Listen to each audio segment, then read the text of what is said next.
I opened the word and was reading in Job, where God says to Job, in a way, like, who are you to question? Like, I hung the stars and I have defined where the water touches the land. And, all of Job 37, 38. I mean, he just goes into this detail. And I remember sitting there thinking, okay, God, if all of this is true, which I know it's true for Job, why can I not accept that this could possibly be true for us? And whatever it is that is going to happen, you have to somehow be in control of this. And so maybe I just kept, don't ask anymore, why is this happening? The answer was always somehow this is my fault.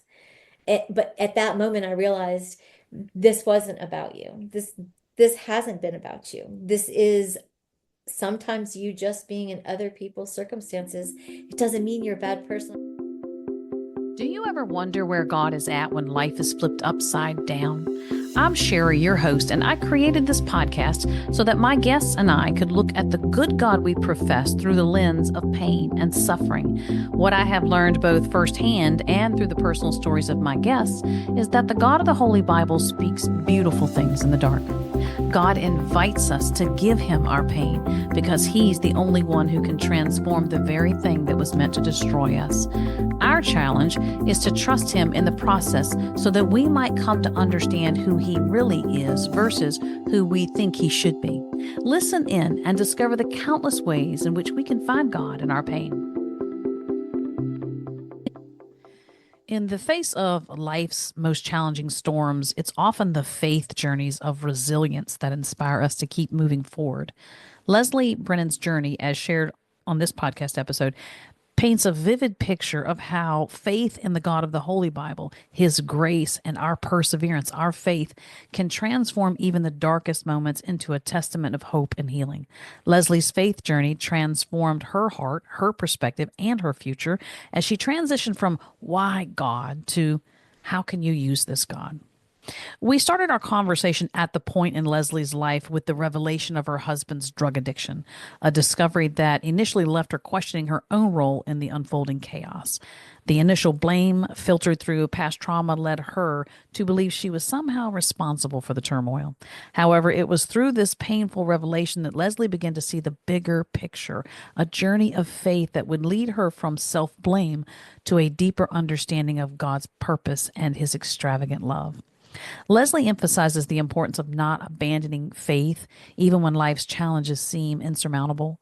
Her husband's addiction, his process to overcome his addiction, and then later, separate from any addiction issues, his motorcycle accident that resulted in the loss of his leg. These were pivotal moments that tested their marriage and her faith. And then 2 years after the motorcycle accident, her husband suffers a debilitating stroke brought on by an undetected bone fragment that was prohibiting blood flow. Yet it was through these trials that Leslie witnessed what she describes as God's extravagant grace. Whether she's a podcast guest, speaking at an event, and most recently authored a book, one of the most powerful aspects of Leslie's story is her willingness to be vulnerable and share her journey with others. Her story serves as a reminder that our past mistakes and current struggles do not define us. Rather, they become a part of a larger narrative of redemption and grace as God brings us inner healing, clarity, and purpose to our lives. Despite the challenges and heartaches, Leslie has emerged with a stronger faith and a renewed sense of identity. Her journey from questioning why to embracing how God will use her experiences for good exemplifies a profound shift in her perspective that many of us strive for. As she continues to navigate life's uncertainties, Leslie's faith remains her anchor. Her story encourages us all to seek God's presence in our own trials and trust that He is writing an overarching love story with us, one of redemption, healing, purpose, and hope. In sharing her journey, Leslie invites us to reflect on our own lives and consider how we can find grace and strength in the midst of our personal storms. Let's listen in and discover Leslie's message that God uses every painful moment because no matter how dark the night, in God's hands there is always a breakthrough, a new beginning filled with the promise of God's unwavering love and grace. Leslie, thank you for agreeing to be on the show and to share your personal experience of who God is, and that's the God of the Holy Bible, who He is in the context of your seasons of loss and uncertainty. So, welcome to the show, friend. Thank you. Thank you for having me. As we prepared for the show, I had the chance to hear about the various aspects of your life, and a lot of it resonated with me. And I'm reminded that suffering is universal to everyone. And because of that, the purpose of this podcast is to give voice to living examples such as yourself who can provide hope, encouragement, and I almost want to say the most importantly, or most important thing, letting people know that they're not alone in their pain. So, again, thank you. I appreciate it. Absolutely. The purpose of this episode is for us to pull up to the table, per se, if you will, and hear your examples of God's extravagant grace and what you so beautifully termed as your transition of going from God, why are you letting this happen to me, to God, how are you going to use this for my good and your glory? So let's lay a little bit of foundation. You shared that you were married once before and you had 4 children. And after your divorce, you met your now husband and he had 2 children and you guys added a baby to the family. So 7 kids. That's a big, beautiful family, but it has its stressors all of its own. So the challenge I want to start with is when you found out that your beloved husband had an active drug addiction, and which I want to add that you shared, he has been free of addiction for 20 years now. So that Yeah. to me is miraculous because addiction seems like such a demon. How did this revelation dismantle you? And what I'm getting at is that it's serious enough to destroy everything that you thought was real. So as we're trying to make sense of our world and our life when our world implodes, one of the first places we tend to start with is we look at ourselves, we blame ourselves. Can you remember your first reaction? Did you blame yourself? Did you blame God? Oh, I can remember it. It's one of those things where, you have moments where you can remember what you were wearing and hearing and where you were standing. And so I will preface by saying I always, because of past trauma, I always filtered everything through what did I do to make this happen? Somehow this has to be my fault. So I never, throughout anything I've been through, which blows some people's minds when they hear our whole story, I've never blamed God because I figured if it's touching me, somehow I must deserve what's happening. And so I never really had a moment where I was like, I can't believe, I was never mad at him. I always erred on the other side, right? Like somehow this is my fault. What could I do different? And addicts enjoy that because they need to keep it you because then they have excuses to leave. And so as things started to, unfold, at first I thought, okay, he enjoys, his beer. He enjoys having, a glass of vodka, whatever. And I didn't understand to the depths at which things were going. And so at the time in which I realized there was probably about 3 or 4 months that led up to the big revelation of when I actually finally said, okay, God, I need an actual sign that this is not me and I'm not losing my mind. I thought for sure he probably was having an affair. The very first time I realized we had a huge problem was my oldest stepdaughter's birthday. And he said, oh, my lighter's in the car. I'll go get it. Well, he never came back in. For 3 days, he didn't come back in. Oh, And so wow. here I'm standing with my stepdaughter, and our whole family celebrating her birthday, and he never comes back in the house. And so I tended to believe every story and everything he could possibly have told me until that day was really the day where I realized something else is happening. I called his business partner at the time, who was very vague. Later, I would find out he was getting his crack cocaine from him and his family. But at this time, I had no clue what was happening. I just figured something was serious and more than likely he was having an affair. And so that was probably February of 2005, I would say, somewhere around there. Well, actually, it would have been December. That would have been December. About February, it was to the point where it was once or twice a week, he would go for 2 or 3 days. And so he never would look me in the eye. If I confronted, he would, get angry. Somehow it was my fault. I had said or done something, and then that would start an argument, and I would cry, and he would leave again, right? So they're very good at setting a cycle if they need to have a reason to leave to make it your fault and to keep you the purpose and reason, not them. We get to May. And I'm going, I mean, so now we're looking at what, 5 months of just constant upheaval. We start to have clients calling, wanting to know why their jobs aren't finished. And, just I'm fielding phone calls for business. The whole entire time we're fighting for custody of the two girls. So we did not have custody of them at that point in time. Their mom was in active addiction and in and out of jail. And then we have what I think is my husband having an affair. I still don't understand that it's a crack cocaine addiction at this point. An affair with addiction, really. Yeah, I mean, I don't, it is 100% worse, worse. I could have handled it better, I think, if it had been something I could tangibly look at and say, you're wrecking my Right. home. But this was something I couldn't touch or feel at that moment. So in May, he had gone off. A friend of his was having a bachelor party and he was going to go to that. And 2 days later, he came back.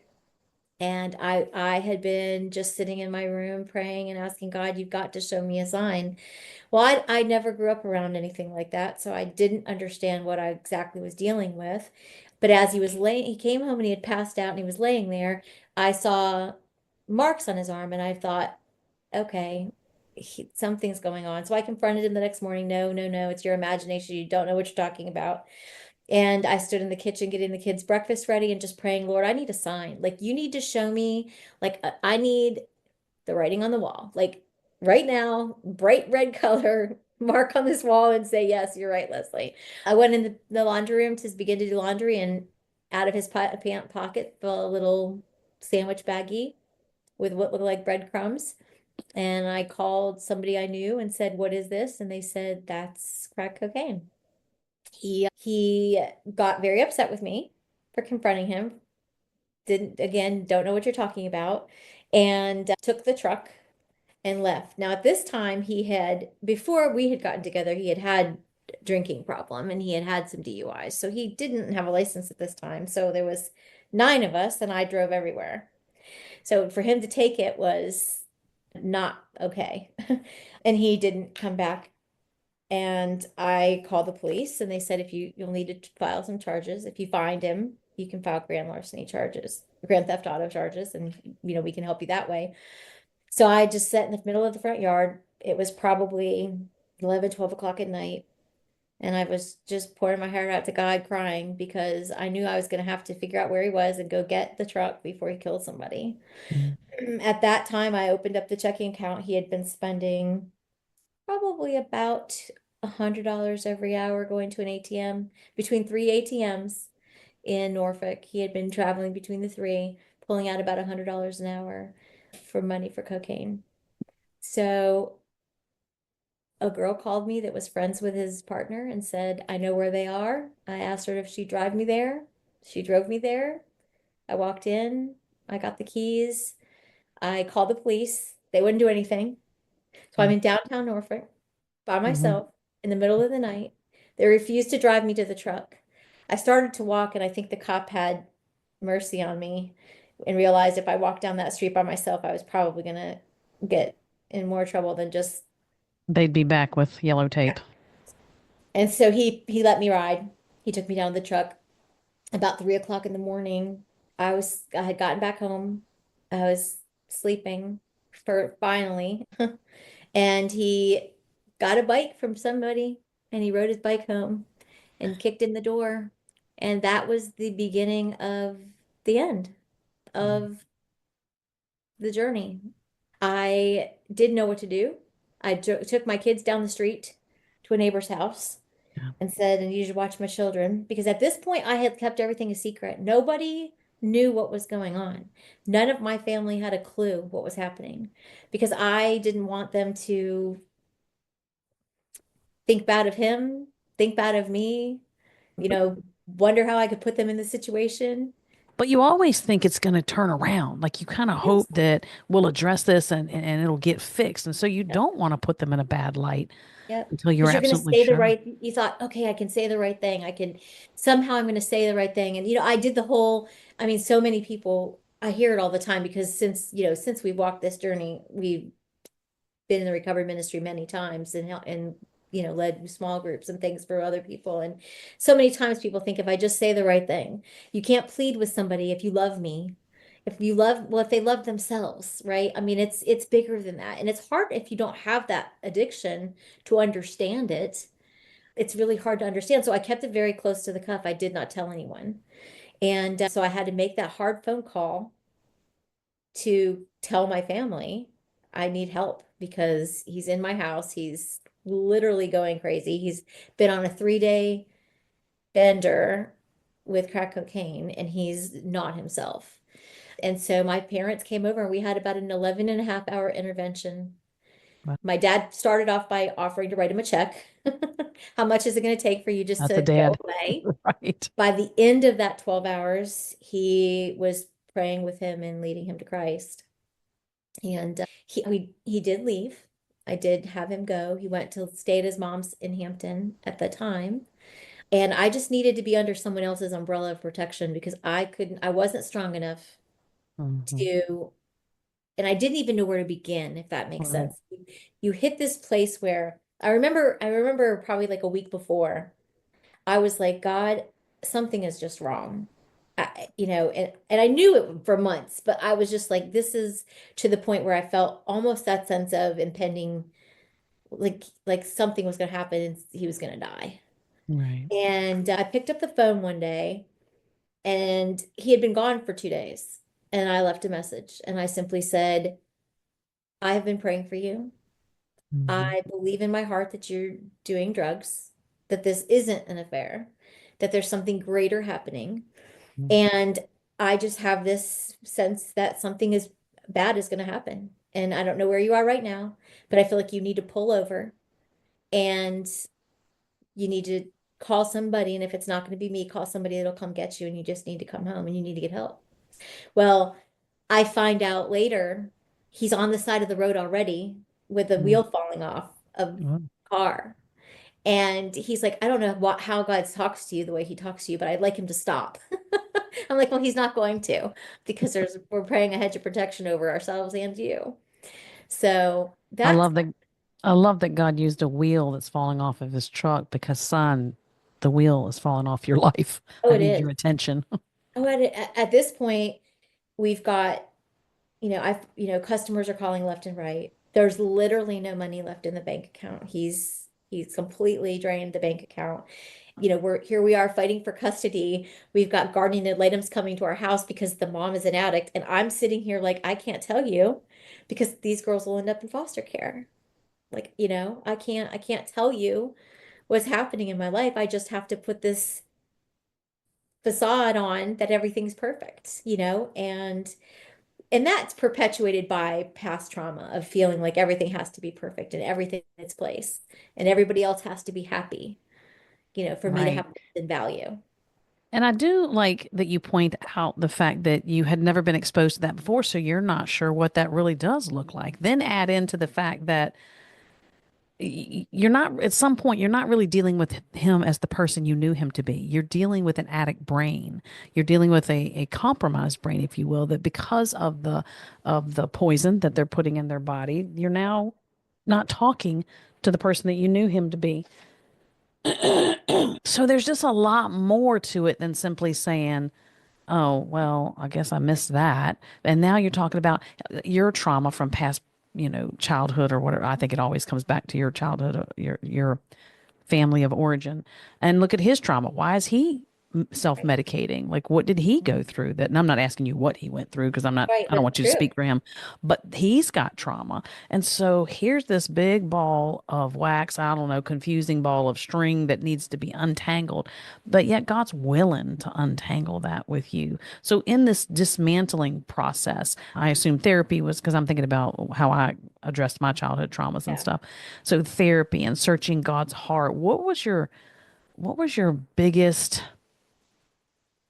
struggle with God? So again, I don't know as if I really, and I've been asked this so many times that I always just pour through. Did I miss something? I don't think I truthfully don't think I ever had that moment where I just was like, why, God? I believed in my heart, okay, Leslie, you made this bed. Here you are, right? I mean, I knew he wasn't a believer. I had a very traumatic divorce and a very terrible church hurt as a result of that because I was in a place where, it was I was the sinner for leaving somebody who put their hands on me. I was in a place where I just wanted someone to love me for me. So I never really looked at it as like, why God are you letting this happen? I'm thinking, okay, Leslie, you walked into the mess of somebody you could help and fix, right? Because I'm very codependent. I got my validation for making sure you were okay. Not only could I save you, but I could save your two daughters, right? I could save the whole family. And so I never really had that moment. I think if anything, I had a I need you, Lord, more than ever moment. It drove me closer to him. One of the ways he was allowed to come home, they say in recovery, 90 meetings, 90 days. Well, 90 meetings, there's not that many that are faith-based. And I remember going to NA and AA meetings and sitting there leaving almost having an anxiety attack because I felt like all I did just listen to how everybody just got high because they weren't getting clean in recovery. They were living off of someone else's last relapse and and reliving that even though they weren't necessarily using. So there was no hope, there was no freedom. It was just this constant recycling of someone else's failing, if that makes sense. So when we finally found a faith-based recovery program, that was a game changer. So when we finally found the faith-based program and Christ was there, and that was who your higher power was, at first he's like, I'm not going back to that. And I'm like, well, then you can't come home because this is the first place I felt like I was sitting in a room of people who weren't blaming God, they were running to him. Mm. So I think for me, that was what it caused. Now I had moments where I was like, okay, God, you know, you know, what what next? When you say you're waiting for the other shoe to drop, they were dropping all over the place. I mean, we literally lost our home. We picked up all nine of us. Now, mind you, I'm the only one driving. We picked up not all nine of us. Our car had broken down. They came and took away the other car. We were losing things left and right. And a lot of it was me letting them be taken. I'm like, take it. I was selling everything I could to make amends for debts that he owed to customers whose jobs weren't completed. So I don't know if that answers your question, but it wasn't like a, okay, God, why in the world are you letting me go through this? Because I firmly believed it was a result of my own not listening and my own sin. Even though I wasn't the one, I was in the middle of someone else's sin, but it was still my decision, if that makes any sense. Yes, it does, because I believe we are responsible for the consequences that we reap from our choices. I know that's been my experience, but I do know God can use anything. Nothing's ever wasted. He does repurpose it. It is for our good, His glory. So I did learn that. Ultimately, it comes back down for me as an identity a crisis, a weak Yes. identity in conditioning versus my relationship with Christ. And of course, over the years, that's grown. And it seems like identity is everything. What did you discover about your identity when you started looking at the codependency and the what you needed to do to make everybody else happy so that you felt valued? So I remember the very first time that they asked us to go up front and talk at the recovery meeting. I jokingly would say, I'm not the problem. I'm here because of him. And everybody would laugh. But how wrong that really was because, they say hurting people hurt people. And I think that is when you stop and realize everything that happens as a result, it's cause and effect. I don't feel like that you're I don't feel like you are born an addict. I don't feel like you are born dysfunctional. I feel like circumstances around you, I've shared the analogy of the suitcase. Like we're born with a suitcase, right? The second we're born, we come with a suitcase. It's handed to us when our parents take us home. And everything in our life that gets packed into that either gets replaced by something that fits better later, right? Whether it's a memory or a feeling or a belief system or whatever it is, we outgrow certain things. We learn that that's not true. We learn different things about ourselves and about other people, and it fills this thing up. So when we're ready to go, here we are. Right. And I think that this forced me to realize, number one, why do I keep putting myself in situations with people, was a result of past trauma. It was a result of identity crisis. And I could know for a fact and tell you, you are forgiven, that Christ died on that cross for you. And there's an activity we would do in recovery where you would take little pieces of paper and you would write things that you needed to nail to the cross. And we would go up front and nail them. And then they would light it on fire and you'd watch everything burn up. And the analogy was that's what the blood of Jesus did for us on Calvary. And I knew that was true for you. But could I take that for myself? So so identifying myself as forgiven and free and a daughter and worthy was still many years away. I still had a lot of healing to go through that to get to that stage. That's interesting to me. And I have looked at that hinge many times as far as how is it that we can believe it in our mind, but our heart does not receive it. And I've had different answers from different people, and it comes back to identity, having a solid understanding of the heart of God for you as a daughter, and then strengthening that identity. It's been not humbling yourself before the Lord, not letting the Lord honestly see you and have you because you're holding things back. So there's been several different reasons why different guests have found breakthrough in being transparent, vulnerable before the Lord, where you can take what you know and then experience Him in a realistic way so that there's this shift in their understanding. And it sounds like that's kind of the shift you had when you talk about going from, Lord, why is this happening to me? What did I do? What do I need to be asked for forgiveness for? Why would I, what have I done to bring this on myself too? Lord, how are you going to use this? I mean, that sounds like a very beautiful shift that brings great value to your relationship and your intimacy with Christ. Yeah. This question goes along a lot along the lines of what you're saying right now. All of our life, any of us, we've been constructing the way that we understand things, and we're using our own experiences to define and create a lens to look at life through. And so we can be living with lie-based thinking or a lack of understanding. What did you have to lay down? Was it a belief or a habit? Or for me, it was self defined rights. In my conversation, I had in the back of my mind these self defined rights that the Lord needed to show up for me in a certain way. And He didn't do that. And then I had to really struggle with that. But so, what did you have to lay down in order to submit yourself to God and to His plan, maybe, or the way He's walking this out with you? How did you go from that place to intimacy?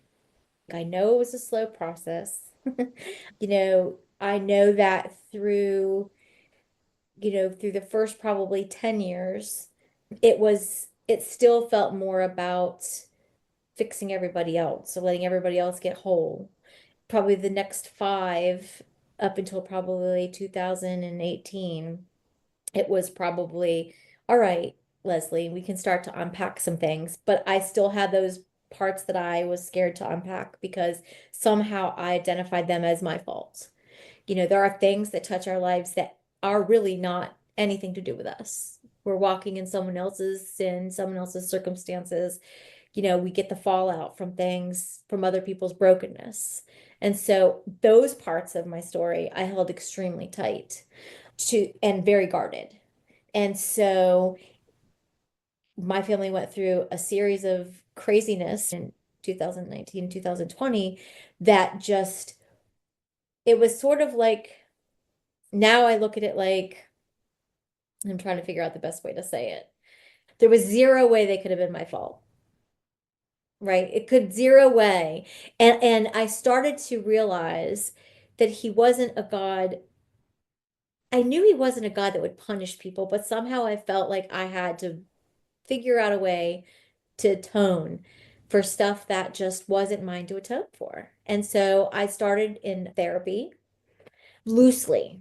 And it wasn't until 2022 that I got into real therapy to where I was like, I had an amazing breakthrough.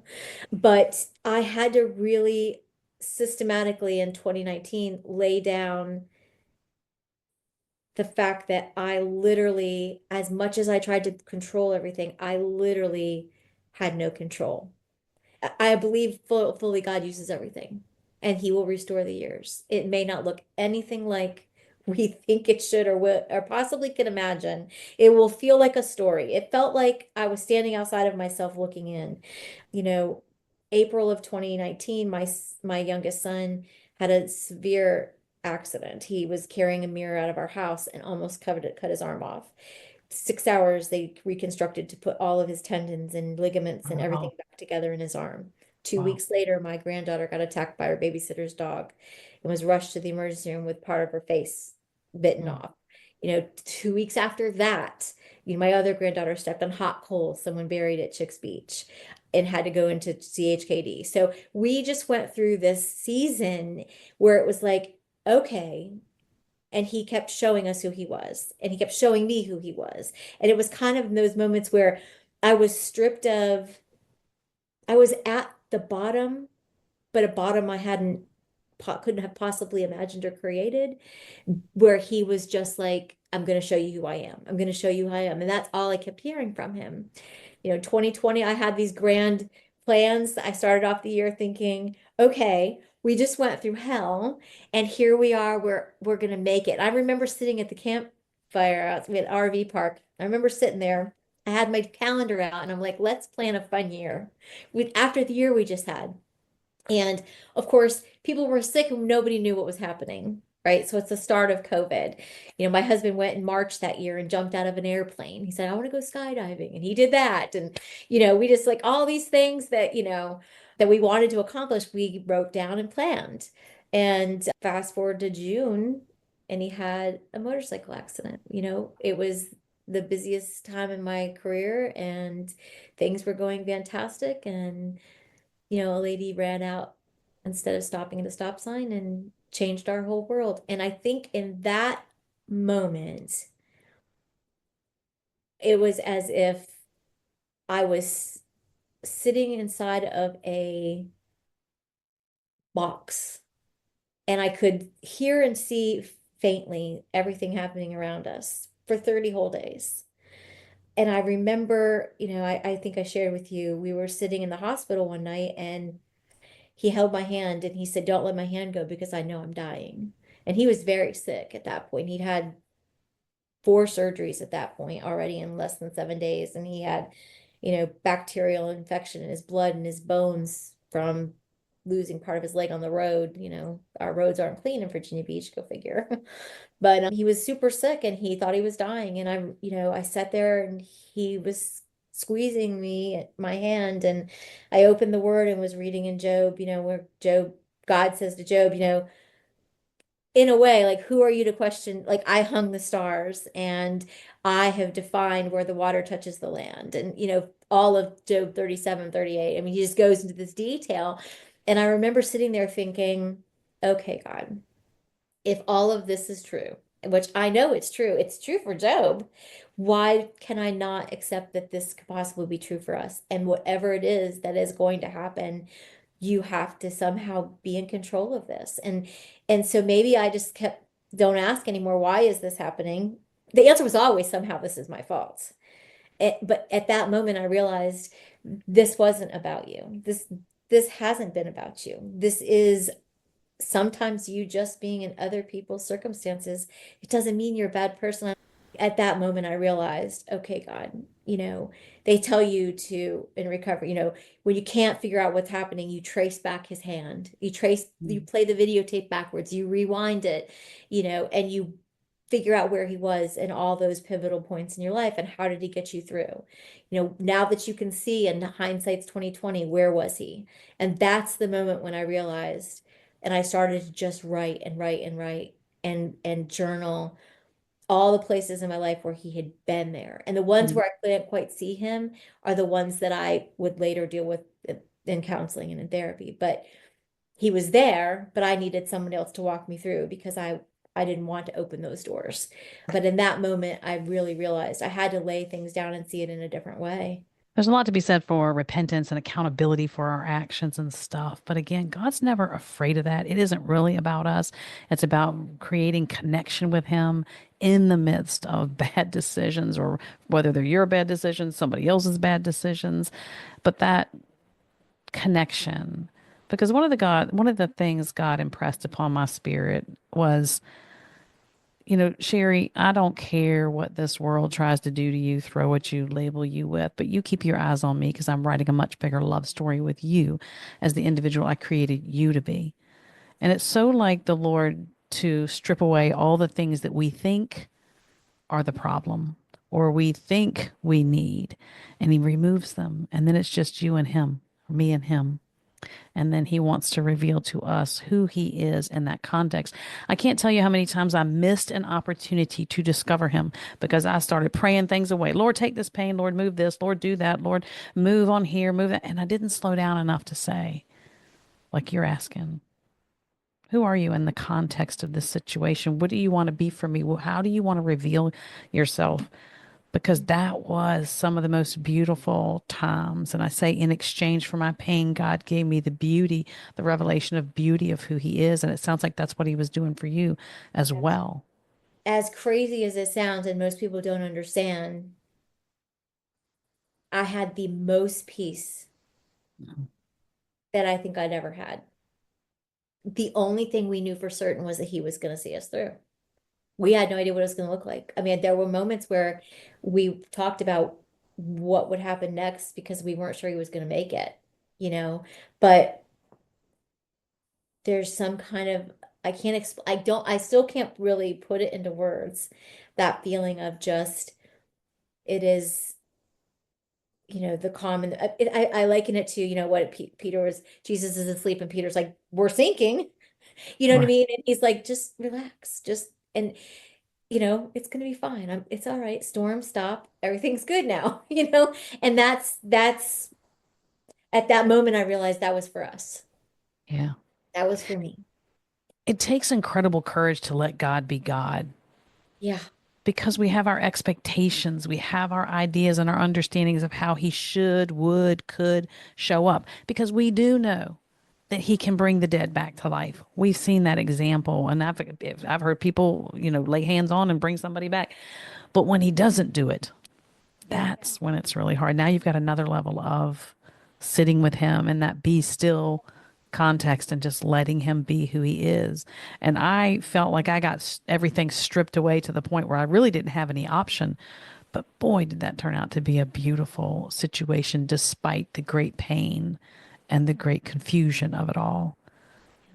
He was still very beautiful, very kind, very attentive. When you think back, can you think of like maybe the most freeing thing you learned, whether it was in therapy or God's word or both? Just something amazing that you discovered about God and His grace. Anything you can pinpoint? So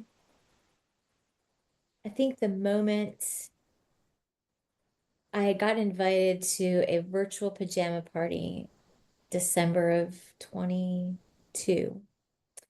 And so in 2022, my husband had had a massive stroke 2 years after the motorcycle accident as a result of the motorcycle accident. And at that time, if there was anything left in me that God needed to get out, that's what He used because it was the most shaking thing we'd been to date. It was worse than the addiction. It was worse than the amputation. It was probably the single most shaking time for both of us. And there was not a whole lot of logic in our lives at that time. And I remember sitting in my office for this virtual, we were supposed to do prayer boards. And I was like, okay, God, I've got 1,000 things to put on my prayer board. And I jokingly said to the girl, I got a project board like we used to have in science. And I'm like, this is my prayer board. And she laughed. The trifold. Says, Why'd you pick that? I said, because I can shut it and no one else can see. And it's just between me and God, but I have so much to fill up. I need all three sides. But I remember sitting there and He just through a complete stranger, everything I had written in my journal for like 2 weeks prior, it was as if she had opened it and read it, and she said, "This is what God is speaking to me." And in that moment, he just made himself so clear, and I heard him say, "You have to stop waiting for someone else to tell you what I've already said. Somebody else doesn't need to validate you. You're validated because you're mine. I chose you, whether you want to believe it or not." And I'd like to tell you these things and you believe them without waiting for a third party to come in and say, "Hey, Leslie, guess what God said?" And so that truly was the moment where I knew I was a daughter of the King. And she said, and I had written it in there, "Help me understand that I am who I am and my place and my value." And Mm. she said, she goes, God's telling me to tell you to say, "I am a daughter of the King. I am royalty. I am worth it. I am worthy." And I did. I repeated after her, and I wept. I could barely speak to get out the words, but it was the beginning of him really starting to take me through the different things that I hadn't surrendered over, the things I was scared to let go of, and to begin to shape an identity that was truly the one I was born to have, not the one other people had placed on me. We do create our identity because that's just, we're born into sin, and then we create this identity apart from him. But when we accept him as our personal savior, I had to realize that I now have access to who he originally created me to be before I stepped in through that wall of sin and took on that identity. And so that's really been a very encouraging season for me as well, as discovering who he created me to be, even discovering things that I remember one time the Lord brought something up to my attention. I think it was about being a speaker, and I laughed out loud because I've never really made any sort of attachment or identity with that. And yet the Lord, put in my spirit, "Why are you laughing? You don't know what I've created you for." And I was like, "Oh, you're right. This is new. So I'm not going to laugh anymore when things come my way about talents or skills or whatever that I'm not familiar. Just because I'm not familiar with it, I'm not going to discredit it." And I've learned that the very thing that you feel the worst at or the least qualified for, God wants to use that, or at least get into a conversation with God about that. Because Satan, if he ever got wind of anything God was doing with you, through you, for you in a particular skill, talent, you better believe he was going to destroy it before you ever found it out. And so if you feel discredited in a place, I would go back and have a conversation with the Lord about how does your identity in him, does this have anything to do with that? Very revelatory for me. So this year I started at Christmas time, reflecting. I'm always looking ahead. Okay, this is the things I want to accomplish this year, Lord. And I had started doing the 40-day prayer challenge where you circle things in prayer. And on there I was like, people always said, "Oh, Leslie, you need to write a book. You've gone through so many things, write a book." And I was like, "All right, Lord, if that's what you want me to do, I'll write it down in here. And if I can share my story and it can make a difference for somebody else, I want to do that." Well, I ended up 3 weeks later at a business conference that turned out to be more church than anything else. Whether anybody else that was there realized they had just gone to a revival, I don't know, but I had been to one. And so I started writing my book. And as I was sitting there writing about 6, 7 weeks ago, I sat down and, I was like, "Lord, I can't get this on paper. I just can't. I don't know where to start." And I cried for about an hour and a half, I think. And then I just was like, "Holy Spirit, you've got to do this through me." And then next thing I know, it's 8 hours later.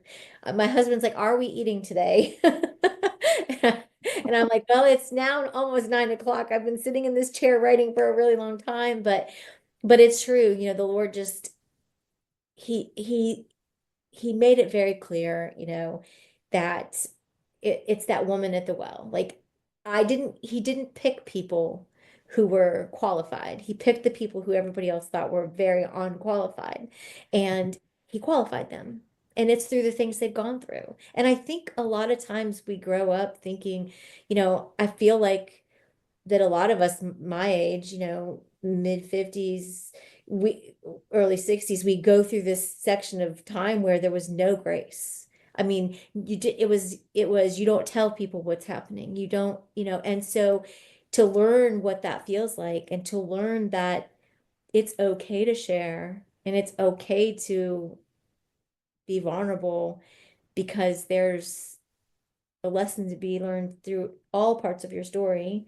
There's something hugely therapeutic about that and life-changing Mhm. when you get to that place where you realize the things that you are feel very inadequate are the areas he's going to use you the most.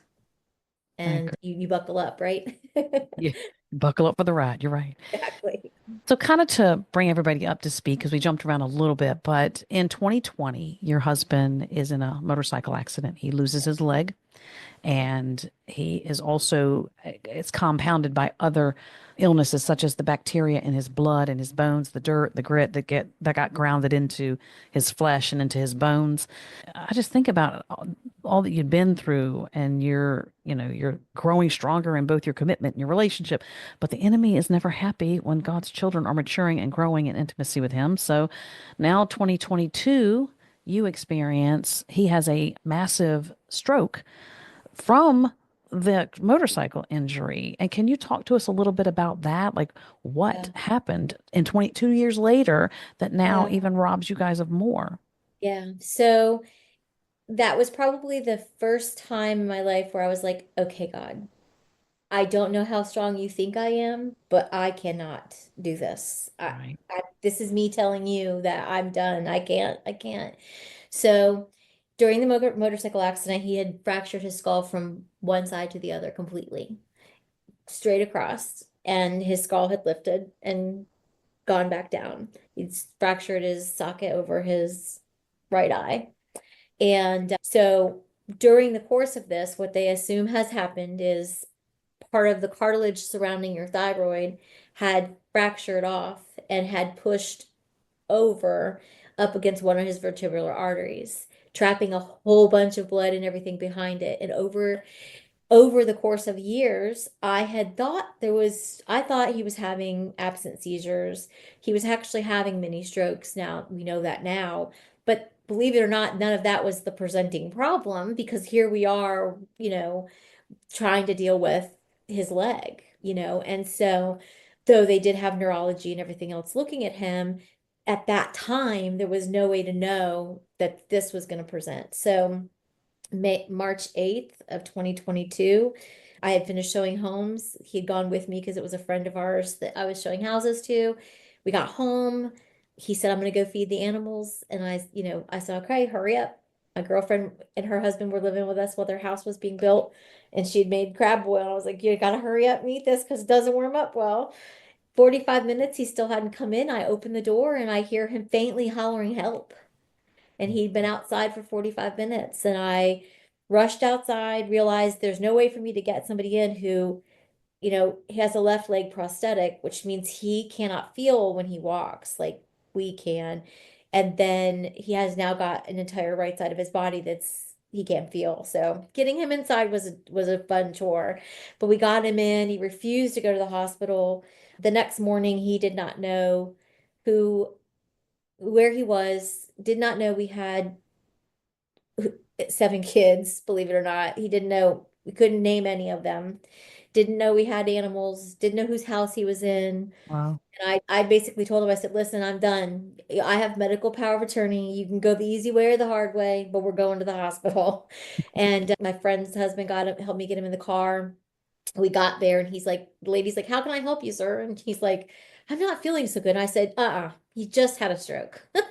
And that was it. By the time I parked the car, they had confirmed, they had already rushed him back for an MRI, and they confirmed that he definitely had a massive stroke. So he had lost his short-term memory and his peripheral vision out of both eyes. So the motorcycle accident took away his smell and his taste.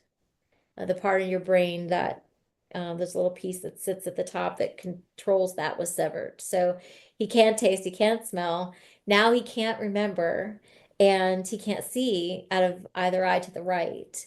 And it was the most humbling and earth-shaking thing because just cognitively trying to grasp everything that was happening. They say there's a thing called stroke dementia. It's very real because the world is just spinning and you're already you're already in a deficit. in so many places, that he just, there's really no words to describe what he was going through. And as hard as it was for me to watch, it's 10 times worse for him. But just no sense of what was happening. I mean, people would walk in the house and he would cry because he didn't know who they were. And at that time we have 13 grandchildren now. I think we were at number 9 at that time, maybe, or 10, but he couldn't tell you who they were, and he couldn't tell you who some of the kids were. And it was just a very shaking time. It was a That- terrible shaking time. That's definitely heartbreaking, really. Just It heartbreaking. was, and it was kind of like, okay, God, like, you know, again, I'm not mad at him, but I'm literally like, I remember sitting on the floor of our room and just like, I don't know what to do. Like, because he was every single day coming unglued. I mean, he couldn't formulate thoughts and words, and we'd eat dinner and I'd be washing the dishes and he'd be like, I'm hungry, what time's dinner? And I'm like, we literally just ate, and he couldn't remember any of that. And then the doctors were like, we need to get him into cognitive therapy and get help for you. But at that time, the first available appointment was May 23rd of 2024 of 2023. So we were like, okay, at the end of our rope, literally. Did you ever wonder why God didn't give you a heads up on the mini strokes? Yeah.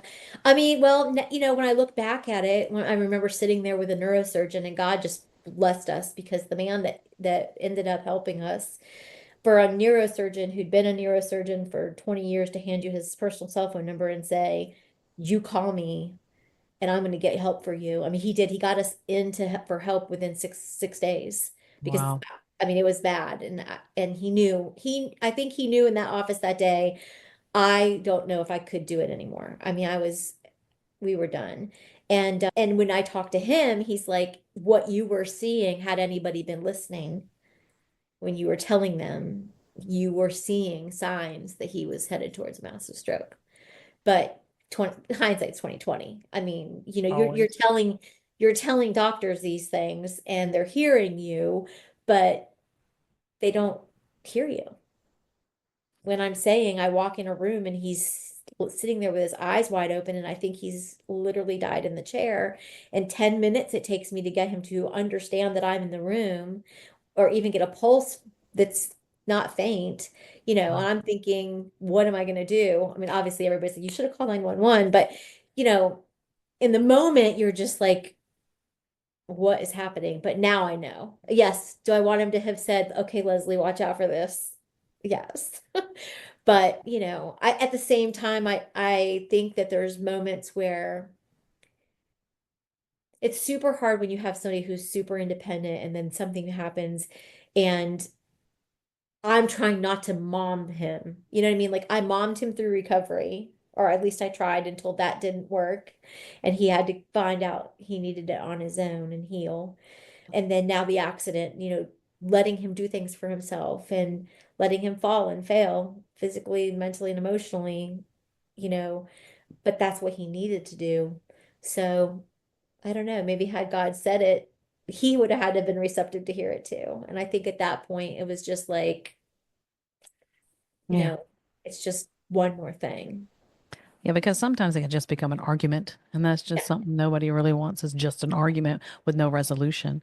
I think the thing too, that it's hard when you're a caregiver in any aspect, his identity was completely changed, through all of this. I mean, all of the things he's lost, to find it, to feel less than, like that he somehow wasn't measuring up. I don't feel like he would ever put that in so many words, but that's exactly what was happening, because he couldn't do all the things, he couldn't provide and do things that he had done before. And I think that was kind of the last straw. It's like, okay, now mentally and emotionally, and I can't articulate what I want to articulate. What's left that you could take from me? I don't even know how to go there to try to look at that point of view. I don't even have a reference for that, so I can't even imagine. Either, other than watching it on the outside. Right. Ugh. I remember one of the things that I had asked the Lord had I wish, Lord, you had just told me something was up when my husband didn't feel good because he was not a sick man. He was very active, not a lazy bone in his body, and so much going for him. He was the youngest of eight. There's no history of anything in his family. There was a sister who had cancer, but it was in remission at that time. But nonetheless, I kept saying, Lord, why didn't you just let me know something? I could have got him to the hospital and everything would have, they would have seen something and they would have fixed it and it would have been fine and we could still be going on. But then a friend said to me, Sherry, my husband was in professional medical care 3 times. He died on the third visit because he had meningitis and they missed it. She said, that doesn't guarantee you anything and you're not God. And that was, what do you want to say, a breakthrough in the sense that I could just take that weight off my shoulders. Like I felt like if I'd have just, if the Lord would have let me pick up on something, I could have fixed it. I could have got out ahead of it. But that was not the way that the Lord was going to let that fall out, roll out, happen. And so you have to make peace with that too. Were you holding on to any scriptures in particular? Did they change as the journey progressed? I would say, truthfully, I can't tell you how many times I've read those chapters in Job because every time I thought, I just don't know how this is going to work out, I read all the things that he did. And truthfully, if somebody asked me, what's your favorite scripture? I'm like the entire chapters 37 all the way up to 39 and parts of 39 is like because it was those moments where he's like, I'm big enough to do all of this. I already knew this was happening. You have to trust me through. You have to trust me through. And you just got to know that there's nothing you can do. I had that same moment. I was like, there's absolutely nothing. You've spent your life trying to fix things, Leslie. If this was something you could fix, then you would be me and not you would not be you. And that's kind of the conversations that I would have with the Lord, like, okay, you're right, I'm not you. And you're this big. This is how big you are. And so Mm. that's been my go-to. I need to remind myself this is how big God is. And that's my book. I love how you picked out the part of God's sovereignty out of Job's story because to me, Job's story is so overwhelmingly sad, but then you rest on the part where God reminds him how sovereign, supreme, and perfect he is. And that's a lifeline. And to your point about, getting into this relationship with him, if we were him, if we could solve our problems, we wouldn't need him. Exactly. But we need that intimacy with him and to grow in that relationship. When you look back at your husband's addiction and that battle, then you look at your husband's accident and that battle. Do you think God was using that to build you into this place for 2022 when he has this massive stroke and everything has changed? Because you said this is the hardest part so far. Yeah, I definitely do. I think not only for me, but for him. I think it's a chance to, we just had this conversation about a week ago. I said, do you think that I'll be 55 this year. He's younger than me. He's not in his 50s yet. He's getting close. But I said, did you ever think that this would be the point at which you're like, okay, God, are you moving me to where you always needed me to be? And he's like, yeah. And my husband will tell you he has no regrets ever. He said, there's no part of my life I regret. And I never really understood it until the last few years. He's like, because every single thing I've gone through has me where I'm supposed to be. And the people that have come into our lives since this all has happened, it's funny, you never know a person with an amputation until you have an amputation. You never know somebody who's struggling with a stroke victim until you have a stroke victim. I mean, there's things that we have people in our circle now that I never would have known had we not been where we are, and it's allowed opportunity. So I do think that he has used every single thing to prepare us, whether we realize that's the direction we were going. But I also think we resigned ourselves somewhere along the way to this is going to be our life. It's going to be filled with bumps in the road. it's going to be filled with things that nobody else would wish on anyone else. This is just the way we're going to, this is the way it's going to roll, you know. But I do believe it's a lot of it is just the enemy. Is he knew that there was a story, and now we're at the part where you're starting to heal from what the original stuff was so that you can share it. It's just you have all this other stuff now that's happened along the way.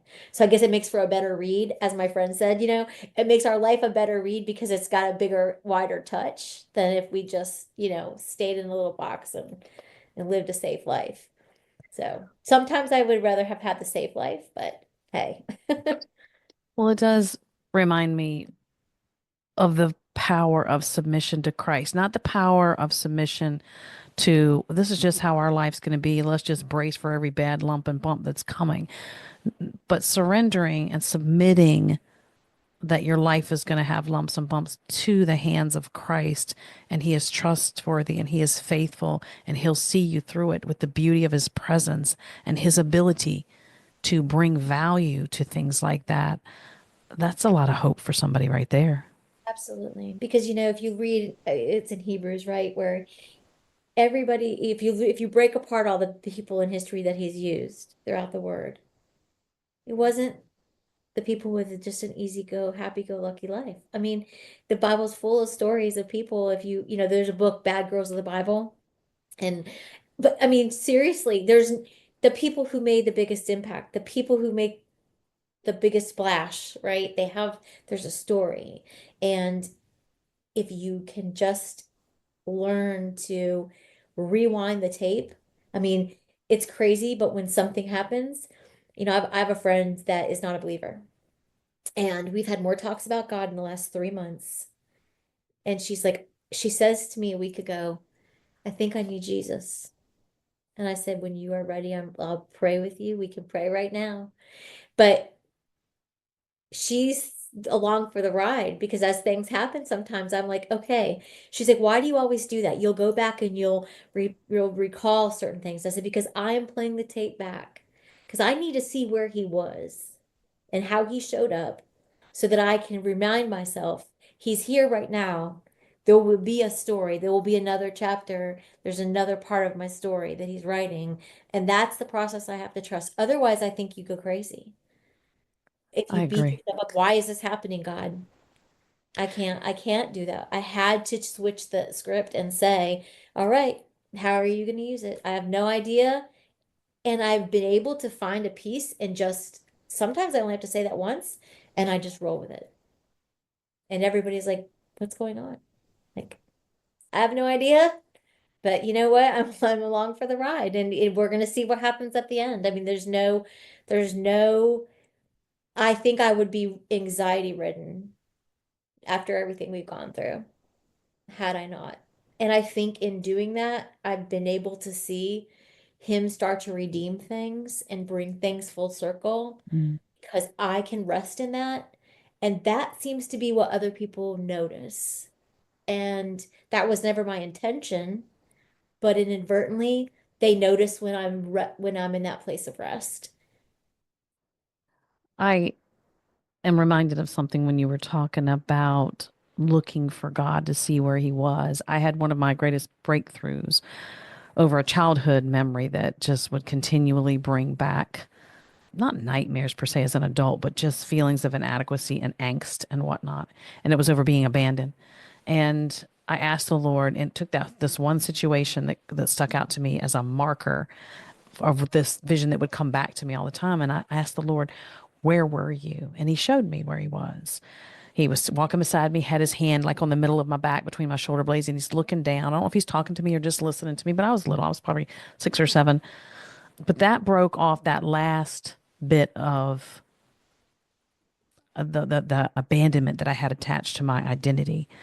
So I would encourage anyone to ask God, where were you in this moment of desperation for me, or however you would define that moment, and ask God to reveal Himself. I've heard time and time again through my podcast of people asking God, where were you? And He gives them a vision or a clarity about where He was. And that is beautiful. And I don't know about you, but God has healed me in layers. It's every time I run into something and have this reaction that I'm like, wait, I thought I was a little farther along than that, but here we are back there again. And so go back and relook at that with the Lord. Because the Lord did say to me one time, because that's what I'm tired, Lord, I'm tired of going back. I don't want to go back. And he said, spoken to my spirit, I haven't heard his audible words, but he said, Sherry, I don't take you back to hurt you. I take you back to heal you. And that was transformative to me. I'm like, all right, let's go. Let's do it. Let's go back. And he has held up on his end of the deal with that. Every time we go back, he's got a new layer, a new level of healing for me. Have you been healed in layers? Is this a, how's that? Absolutely. Once we got into recovery, it was a slow process too. As I started January of 2023, once I realized, okay, I had that same conversation. I'm done writing resolutions, right? I don't want to keep repeating these same things. I want you to be able to heal me. And I, I'm just going to we're going to rip the onion down to the center. And if I stand here crying, then that's what I do. But I don't want to be affected by these things anymore. And so, you know, one of the things I learned in through therapy was the beauty of taking every thought captive. I would have nightmares about certain things. I would, hear a song or drive down the street or smell a smell, and my mind would take me places that I didn't want to be. And I realized, I had read a book and it talked about water, seeding the clouds. And so on my journal, I have written seed the clouds in 2023. And now I've crossed through it each year. And so it's like a little tick marks on it. And I keep writing in the same thing and I keep reading and I keep adding. And so it's kind of me watching my life heal in layers and really realize that what I do every single day affects how my brain processes things. So when I'm in the Word, when I'm very careful what I watch. I'm very careful what I listen to. I'm very careful what I put in because I need to combat the attacks and the lies of the enemy. And learning to do that. I mean, I'll wake up in the middle of the night and I would have night terrors so bad that I mean, my husband would literally have to hold me. And now it's like he laughs. He's like, some nights you wake up and you're singing. But I'll wake up singing a script. I'll be singing a worship song. And I laugh, but I love it because I can truly see over the course of the last, 24 months that those last layers are are being peeled away.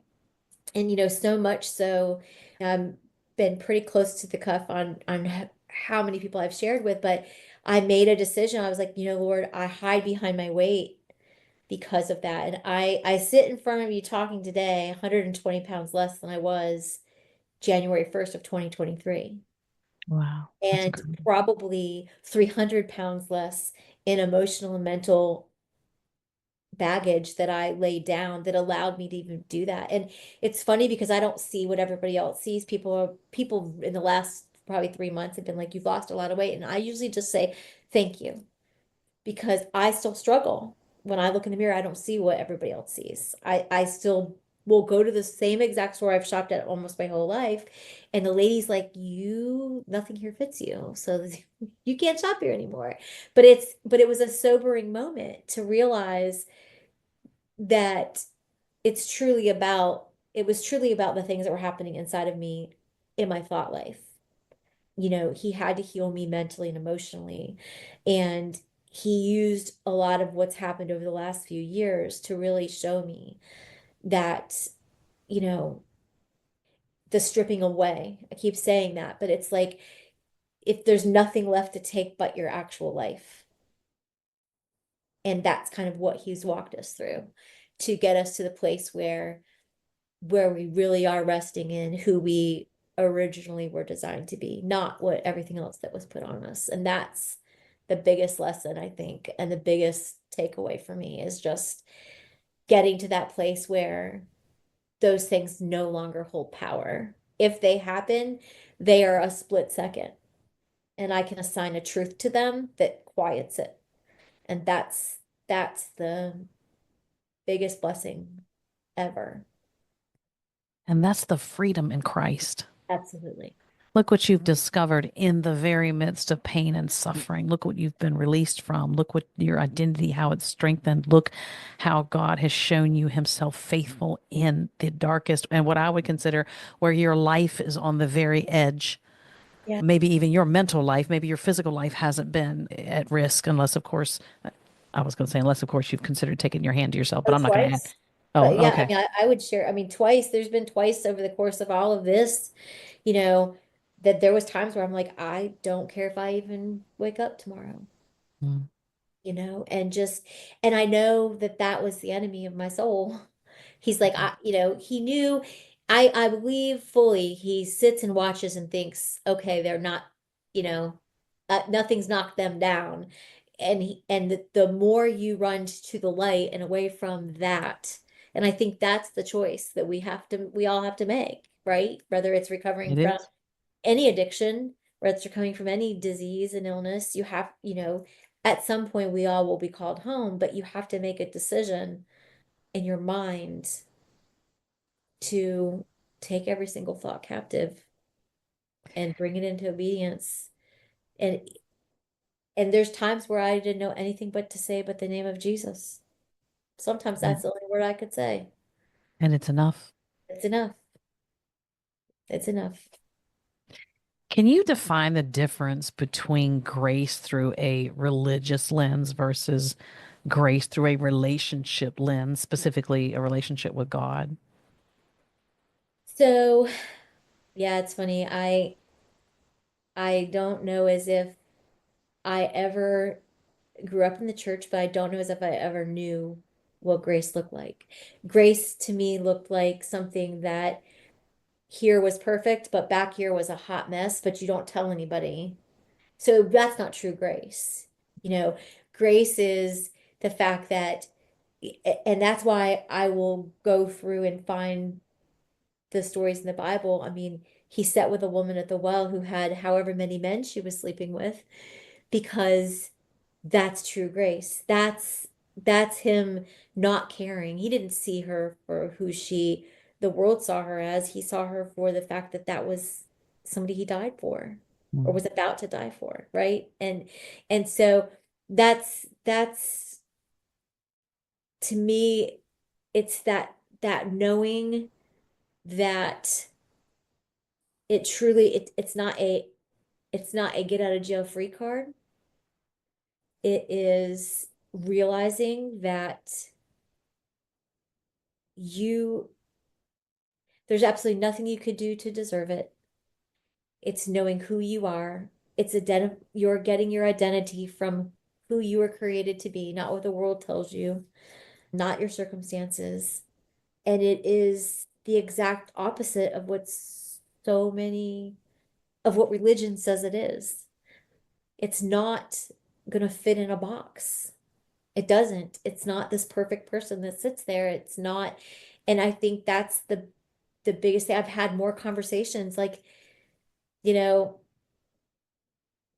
it's full of empathy, it's full of compassion, it's Patience. it's patience, it's walking alongside.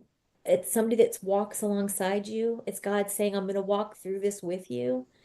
You know, you don't want someone to, I mean, yes, could he, people will argue, he could have just not let that happen. Why did he let that happen? And that's fantastic, but nobody wants to be forced. You don't want someone to be forced to love you. You don't want someone to, you don't, so to me, it's just that no matter what I've done, he still sits there beside me and him using the things that hurt me so deeply or my mistakes that I made, that I chose, him using them shows me an undying love, the fact that he will use that with no shame and no guilt, if that makes sense. It absolutely does.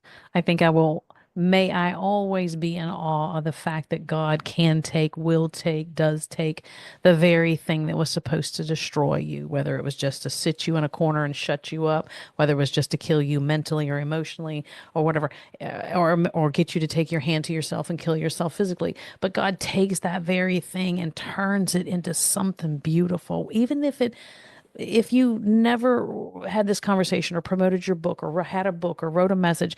I mean, ultimately, I think that's one of the reasons why we go through the things we do. God has part of that redemption is to help someone else. But let's say that never happened, but God still uses it to bring beauty into intimacy with us as the individual that he loves and that he cares for. And Absolutely. so I want to always remain in awe of that type of grace and that type of And I think mercy. the cool part is when you realize that I feel like now every time you do something opposite of what your body's telling you to do or your mind, like every time I feel inadequate, I know for a fact that that's not the Lord. That's not that's the enemy trying to put me back inside of a box I don't want to go into. And it's kind of almost a game now. It's my husband and I talk about like, listen, every time we share our story, there's a reason somebody ends up coming up and somebody's impacted. And we'll be sitting, we sat at a restaurant one day and a lady walked up to us, she goes, she started talking to us like she knew us. And of course we were both, but we had no idea. And we jokingly said later, it was a restaurant we used to go to back in the day when we would go drinking. And he's like, do we know her from back there? And after about 20 minutes, she said, I should probably clarify, you shared your testimony one time. We shared it at a movie theater before the movie Fireproof. The church had rented it out, and they asked us if we would get up in front of this auditorium full of people we did not know and share our recovery story. And this woman had heard us and recognized us, and we were able to sit and minister to her and pray with her. But it's just those kinds of things. It's like, whenever we think we shouldn't, or that somebody's going to judge us, it's the exact opposite happens. There's freedom. There's Mm, freedom in your story, and the world needs our story. I agree. There's nothing like people connecting over story because that's the way we live. That's how we engage each other. Shared story. If you, oh, sorry, Yeah, okay. in Second Corinthians 12:9, God says, my grace is sufficient. Can you give us an example of what it feels like or looks like to live in God's grace, being sufficient in your weakness? Anything you can give shape to? I mean, I think if I did say so tangibly, just from the various things I've watched my husband go through and just seeing, I think when you watch and you're walking through a situation where there's absolutely nothing you can do for yourself, there's no way that this can work apart from it. And you sit in that space and you realize that you start to defy all odds. Every time they would set a goal, I would watch it break. And they, well, you're going to be here. The biggest one for me was when we were, they're moving him to rehab. And now mind you, he's an addict. So the very first day we had the accident, they didn't want to let me stay. And we have always had a pain plan because he can't go on pain meds like you and I without fear of relapse. And so we always have had a pain plan, but you have to be very careful how you say that. Because if you say that to the wrong person, they'll just not give you any pain meds. Well, he didn't have a choice. I mean, he's lost it, he kept having surgery after surgery. So as you're sitting in this situation where you're having to rely on medicine and rely on people, and they're giving you timetables and they're giving you goals and they're giving you all the stuff you have to accomplish, and you're going through this. I remember them saying they're gonna make me go home, and he was hysterical. He's like, I cannot do this without her here. I am not strong enough. They didn't understand what that looked like until we had to be vulnerable and share and find the right people there to get they would have grace and understanding and walk through things. But as each hurdle came, they're like 6 weeks you're going to be in rehab. He was there for 8 days. Wow. And I think in those moments where I just saw a resilience and a strength inside of him that I have never seen in another human being. I've never heard my husband one time complain. And I think Really? anybody in our circle would tell you the same thing. He's never one time complained about any of this. That's incredible. The accident, the stroke was probably the first raw emotion that I saw. But anyway, we walk through all of these things and you understand this different place of just the grace of God to spare a life, but then to watch him walk. If you didn't know he didn't have a leg, most people wouldn't even know he didn't have a leg. I mean, just I've watched the grace of God step in, heal, and strengthen in a very tangible way. And I may not be articulating it well. It's very hard to explain, but I saw the grace of God in a different light just through this whole experience with my husband. And I guess it's hard for me to put into words to where you could understand just that place of shy of taking his life or his voice. There's not a lot left, but just seeing the resilience of and the power of prayer. I don't know if that's making sense. It Um, does because it's when I asked you the question, I know it's hard to pinpoint. That's why I said, can you give hard. a shape to that? Because it's something you experience, but how do you, like you were saying, articulate It's the very hard experience? to. I mean, Yeah. I sit here. I've strategically placed different things throughout our house as reminders, and so we have olive trees because in our house, they're not real, but we have artificial olive trees in several rooms because, you know, I needed a promise. The world was flooded and a bird came back with an olive branch, right? So I strategically have things throughout my house that are constant reminders for us of just his goodness and his grace, and that there's promises attached to everything. And those are the things we have to lean on. And so, you know, just when I sit and I think of where we were to where we are, there's nothing but the grace of God. Because Mm. by all rights, we shouldn't be here. And I can count countless times. I have no doubt in my mind my husband would have overdosed. I have no doubt. I look at my family and that's probably the most tangible evidence of grace. I mean, we have 7 children, 6 are married, 13 grandbabies.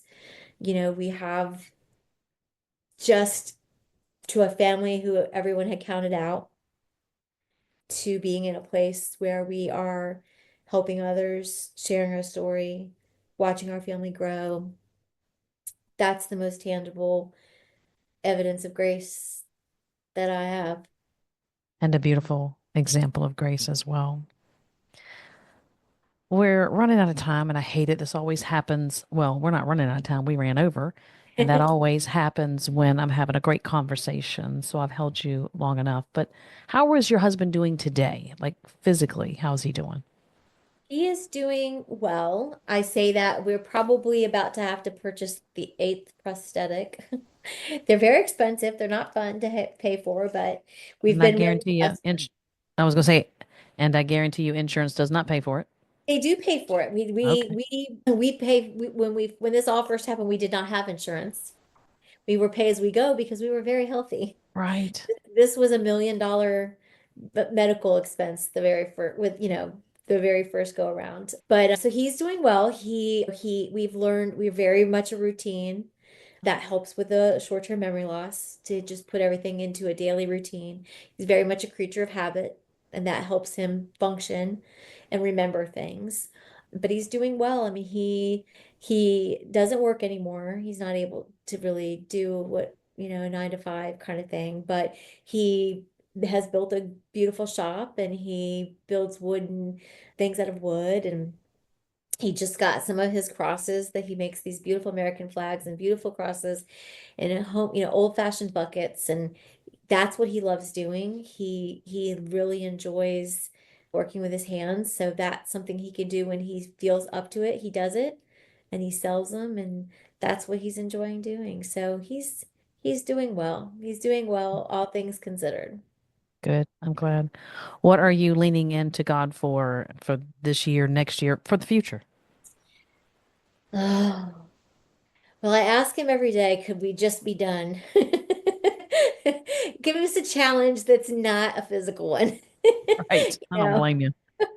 we would like to not have to have a Survivor episode in our house this year, but just really, I think we both know that there's a call, that there's ways that God still wants to use our story, and we just need to be obedient to that. I've started halfway through my book, and writing a book, Secrets Keep You Sick, You're Not Your Mistakes. That's the title of my book. That's been very therapeutic and very healing. It's even been therapeutic and healing just for us in our relationship, just for me. There's layers of my story that were pretty quiet, but even in just writing and sharing with him, it's allowed healing in his own story. So we're excited to see what that's going to lead. I fly out tomorrow morning. I've not been in a plane in 20 years, so I'm not looking forward to it, but I'm going to go and speak and share a little bit about my testimony in my book in San Antonio. So we're just really leaning into the Lord as what's next. Is there an area where we can maybe, travel together and share, do some speaking. He doesn't like to do that. He usually refers and defers to me, but because it is our journey and our story together, I'm hoping that he'll lean into that a little. So that's really our just our prayer, is that he'll continue to strengthen him and strengthen us, and that we'll do what he wants us to do, that will be used. It is an encouraging testimony to see what God has done in the midst of what I would consider destruction, the way that life deals out destruction and pain and suffering, and God has still shown so beautifully through you and your husband both. So thank you very much, Leslie, for taking the time to have this conversation. I deeply appreciate it. Thank you for letting me. I really appreciate the opportunity. Thank you for your time and for sharing this experience with my guest. I hope you have found encouragement for today and a deeper revelation of God's heart in the midst of pain and suffering. We'd love to have you as a subscriber to Finding God in Our Pain, so that you can be connected with all my guests as they share their personal experiences and professional knowledge about pain and suffering. And because this podcast is a division of the website A Life of Thrive, for more information and the various ways you can connect with us, please visit the website alifeofthrive.com. I look forward to sharing more transparent stories from the hearts of women who intimately know what it means to have their world flipped upside down, their authentic struggle to make sense of it, and what recovery and healing looks like. Till then, sweet woman, remember you are not alone, and that God speaks the most beautiful things in the dark.